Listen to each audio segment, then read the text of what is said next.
আজকে আমি আসছিলাম খুলনার ফুলতলি মার্কেটে। কেন তা তো সবাই বুঝতেই পেরেছেন, আমি কিছু মাছ কিনতে এসেছি। আর এই জায়গায় ঢোকার পর আমি পুরো মাছের জগতে ঢুকে পড়েছি। চমৎকার চমৎকার কিছু মাছ এখানে ছিল, যেগুলো দেখতে ছিল খুবই সুন্দর। তারপর ঘুরতে ঘুরতে আমি একটা সুন্দর মাছের কাছে চলে আসি। সুন্দরের সাথে ভয়ানক এই মাছটি। আমি কখনো এই মাছটিকে সামনাসামনি দেখিনি, বাট আজকে দেখে আমি অনেক খুশি হয়েছি। তো সোজা এসে এটার ভিডিও নিলাম। আপনাদের কাছে মাছটা কেমন লাগছে অবশ্যই কমেন্টে জানাবেন। তারপর আরেকটু ভিতরে ঢুকে দেখি এরকম কতগুলো প্লাটি মাছ একসাথে রাখার কারণে কি সুন্দর লাগছিল। যেটা ছিল দেখার মতো দৃশ্য, তা দেখতে অনেক সুন্দর লাগতেছিল। তো কতক্ষণ ঘোরাঘুরির পর আমরা একটা মাছ পেয়েছি যেটাকে আমরা নিতে চেয়েছি। তো আমরা দামাদামি করে এই মাছটাকে আমরা চয়েস করেছি।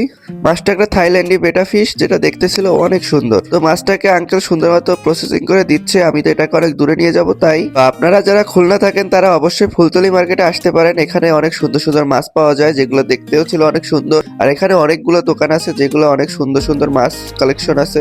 আর আঙ্কেলটার ব্যবহার ছিল অনেক সুন্দর। আঙ্কেলটা সুন্দরভাবে আমার মাছটা প্যাকিং করে দিয়েছে। এবার আমি তার সাথে ঠিকমতো কথাবার্তা বলে তার আমি টাকাটা পেড করে দিয়েছি। তো ভিডিওটা কেমন লাগছে অবশ্যই জানাবেন, আর সবাই সাবস্ক্রাইব করে পাশে থাকবেন।